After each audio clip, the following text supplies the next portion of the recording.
Fikih kebangsaan. Jadi teman-teman sekalian, kalau tadi sudah disebutkan apa sih fikih kebangsaan itu? Fikih kebangsaan itu sesungguhnya begini. Fikih itu tidak di ruang dan tidak di tempat yang hampa. Jadi dia selalu menempati ruang dan waktu. Sehingga fikih itu akan selalu muzawajah. Muzawajah itu diserasikan dengan adat istiadat, dengan regulasi, dengan corak di mana Islam ada. Karena Islam itu sesungguhnya kalau hadir di satu negara itu misinya adalah islamisasi, bukan arabisasi. Ketika Islam memang hadir pertama kali di tanah Arab. Ini penting. Sehingga harus dibedakan mana itu syariat, mana itu budaya. Cirinya teman-teman sekalian, orang-orang fundamental, orang-orang radikalis itu tidak mau mengakui fikih kebangsaan itu. Jadi Islam itu ya dibawa ke Indonesia ya harus utuh.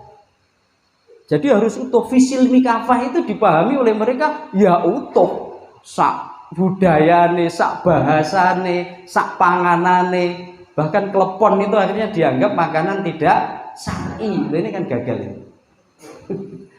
Wong klepon lenak kaya ngono lho, dinyek bukan syar'i. Orang katanya yang baik ya pakai jubah, negara ya khilafah. Ini bahaya teman-teman sekalian. Jadi tadi sudah disebutkan bentuk negara oleh syariat sama sekali tidak ada dalil satupun yang harus berbentuk satu bentuk negara tertentu. Tapi bagaimana bentuk negara itu yang bisa mendekatkan kita kepada penjagaan maqasidus syariah yang jumlahnya ada 5. Yakni hifduddin, hifdun nafsi, hifdul akli, hifdul mal, hifdun nasli. Ya ini yang kita pilih.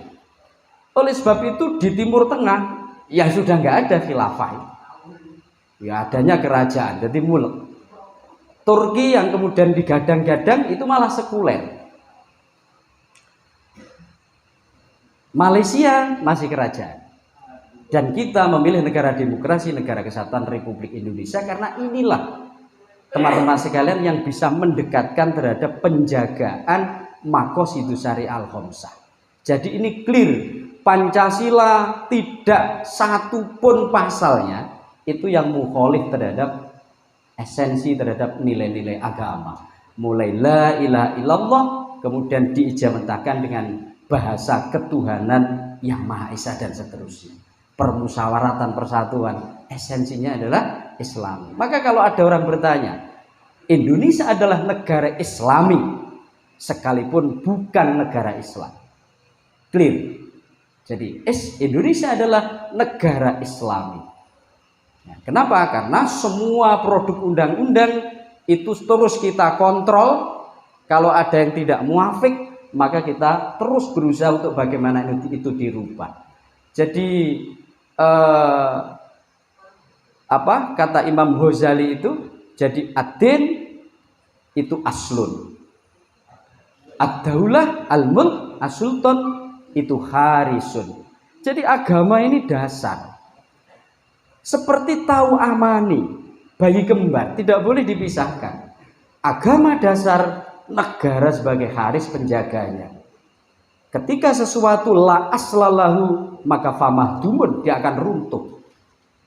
Tapi ketika sesuatu aslun ini tidak ada haris, maka dia akan doiun, akan tersia-sia. Dan ini harus clear. Jadi imamnya siapa? Imamnya syariat. Ini jangan keliru. Syariat kok melok Pancasila salah.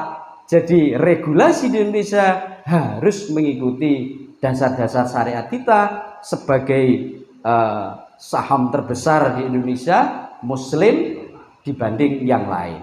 Ada beberapa teman-teman nanti yang tidak bisa kita masukkan di dalam undang-undang dan ini tetap kita perjuangkan. Kita sudah alhamdulillah banyak undang-undang ini yang sudah bisa kita masukkan di dalam regulasi negara kita, negara Pancasila, negara Kesatuan Republik Indonesia. Ada mawaris masuk, zakat, wakaf itu sudah ada undang-undangnya.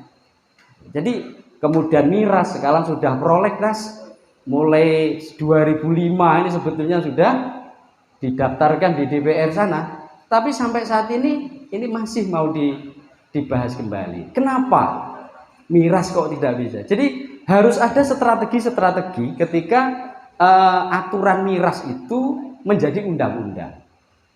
Jadi kalau di DPR itu tidak semuanya Muslim, itu kita harus ingat.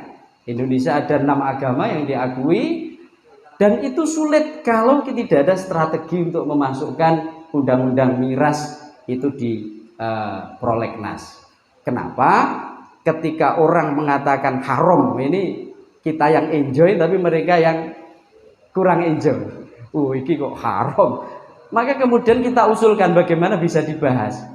Nah, diksinya sekarang berbunyi pengendalian minuman keras. Jadi bukan pelarangan, bukan pengharaman, tapi pengendalian miras. Itu diantaranya strategi-strategi bagaimana nilai-nilai syariat itu bisa masuk ke sana dan akan menjadi undang-undang. Hierarki undang-undang kita tahu, TAP MPR, Undang-Undang Dasar 45, Undang-Undang Perpres, kemudian Perda. Lah kalau sudah jadi undang-undang ini biar seluruh Indonesia nanti bisa menerapkan.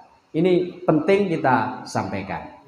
Nah, di Kristen itu ternyata ada season pembaptisan itu yang harus menggunakan miras. Ini termasuk kesulitan juga kita kalau tidak memakai bahasa pengendalian. Apalagi kita bicara di NTT, Maluku, Irian, yang semuanya mayoritas non Muslim, di sana tidak ada urusan tentang miras. Ini diantaranya teman-teman sekalian ya.